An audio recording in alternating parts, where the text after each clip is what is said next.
akkamitti garama astaan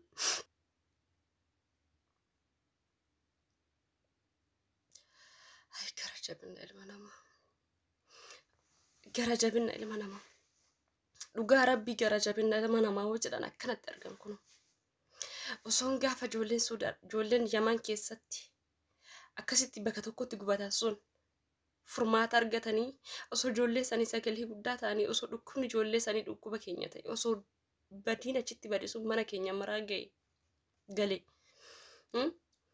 osoo mootummaan kun isa dhugaatitti lammiilee Yaman keessa dhumatan sanii dhukkubsate lammiilee Saudi Arabiyaa keessatti lubbuun isaanii darbee akka malitti lubbuun isaanii darbee maaxaatiin daamoo wajjin rakkachaa turan sanii osoo birmate har'alee deddeebi'ee kanaan ta'u jechaadha. Guyyaarraa ilmaan Oromoo Saudi Arabiyaa keessatti lubbuun isaanii boqotaa jira jechaadha. Guyyaarraa jechuudha. Dhugaa rabbii baay'een gadda. Dhugaa rabbii kan argu manna duutu caalachaadha. Dhugaa rabbii isiniin jedha. Baay'inatti dhagahama dhugaa rabbii. Ilaalchi namaa dhugaa rabbii baay'inatti dhagahama. Ilmi namaa waraqaan awwaaramuu jalqabame. Waraqaadhaan mammaramanii zibeelitti gatamuu jalqabame. Lammummaa wajjin qabnu kana. Akkanatti garaa walitti jabaanna. Yoo akka duunu barbaanne maaliif dhalanne ree? Akkamitti furmaata dhabna? Maaliif callifnee walirratti ilaallamu?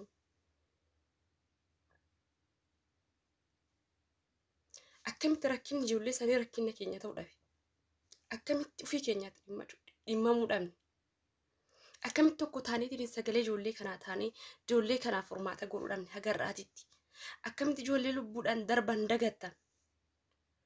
Akkamitti osoo lubbuun jirtan ijoolleen qacalleen kun ijoolleen egeree boruu ta'an ijoolleen kun biyya ofii jijjiiruu maatii isaanii jijjiiruu ofiif jijjiiruu jireenyatu dhiphatee akka kiyyaaf kee nama yaaduu danda'utu biyyaa bahe har'a akka hin taanetti lubbuun isaanii darbaa jiru jedhanii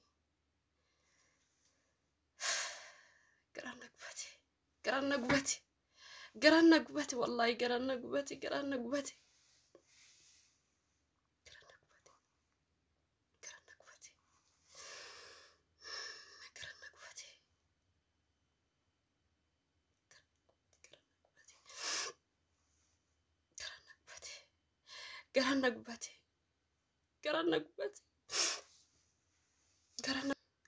akkamitti ilmi namaa waraqaadhaan maramee gatama?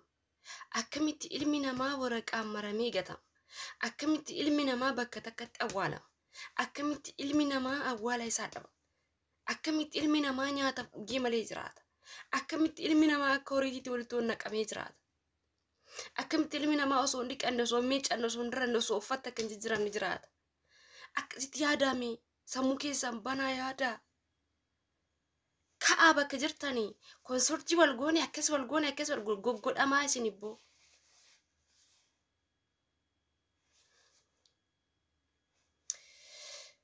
Hay ilaalcha ilma namaa.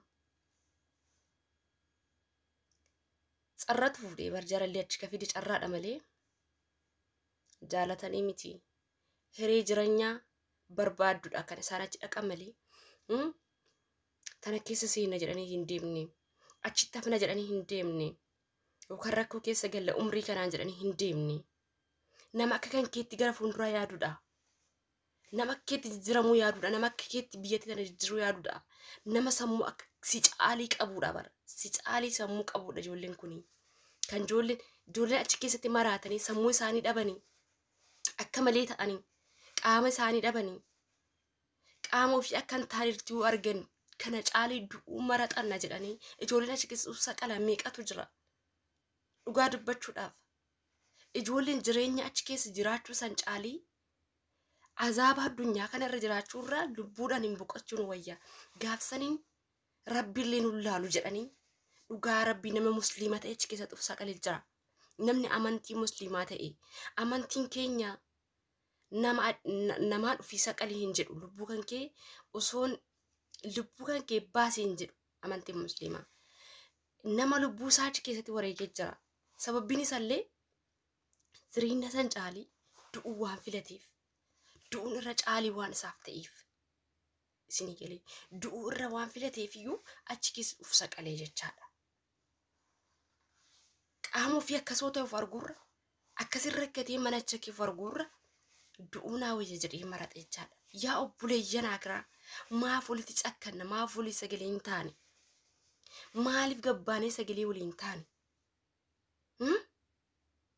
maaliif proogiraama waa'ee biraa sargii biraa akkasii maariyyoo maxasiyyoo irreecha kabajnaa akkasii maariyyoo waamnaa achirratti qeeqiin ka'e achirratti gadi ka'e walitti ka'e kana qofa bakka. Akkamitti isin dhukkubsine ilmaan Oromoo Yaman keessatti maaf isin dhukkubsine ilmaan Oromoo Yaman keessatti walirratti damaadamanii akkasitti reeffa isaanii akkasitti fe'anii fixuu dadhaban. Makiinaan guuree fixuu dadhabe. Gaafsan maraatu geenye. Gaafsan abdii kutanne biyya ormaarraa. Gaafsan lammata hin deebi'u duuni ilma namaatti duuni ilma hin dhaabataa. Ijoollee keenyarraa du'uun ni dhaabataa. Furmaanni ijoollee Suudi Araabiyaatillee ni ta'a. Mootummaan kanarratti ni dammaqaa jenne gaafa fe'anii akkasitti reeffa ijoollee saniif fixuu dadhaban san. Gaafa bakkeetti awwaalan dhabanii bakka tokkotti tuulan san. Bakka takkatti tuulan sanii wal jala kaanii awwaalan sanii ijoollee qacallee egeree boru. Akkasii walirratti tuulan san ija keetiin argitee sila saraftee hin bultu. Ija keetiin agartee sila sar'allee hin ayyamtuuf akka kana isaan godhan. Isuma dhugaa Itoophiyaa isuma dhugaa biyya ni qabnaa. Wayni afar kubbaachuu. Si jammar ergaan isin saalfannee qaataa waa har'a ta'e. Maal goon? Amma kaniin jedhani osoon danda'amee too maallaqa walitti guuranii gargaarsa godhanii fi addunyaan birmatee fi ijoollee kana gargaarsa godhanii xiyyaara godhanii fi xiyyaarri gara biyyaa galchee akkasitti jechuudha. Erga mootummaa fudhachuu dide gaafa galanillee silas dhuma du'aniiti galanii haa du'anii. Akkasiin isin jaa dhugaa rabbii baay'inatti dhagahame. Ribaan na qabu dide baay'isee rafuu dide turee na qabu jechuudha. Diqiqqaa biqa akkamitti harafu kan na dura deemee jira akkanatti akka hintinii kanan. Saniif gaayis galatooma waan hojii turtanii fi nagaan bulaa. Ciao. Akkasiin isin jaa dhugaa rabbii baay'inatti dhagahame. Ribaan na qabu dide baay'isee rafuu dide turee na qabu jechuudha. Diqiqqaa biqa akkamitti harafu kan na dura deemee jira akkanatti akka hintinii kanan. Saniif gaayis galatooma waan hojii turtanii fi nagaan bulaa.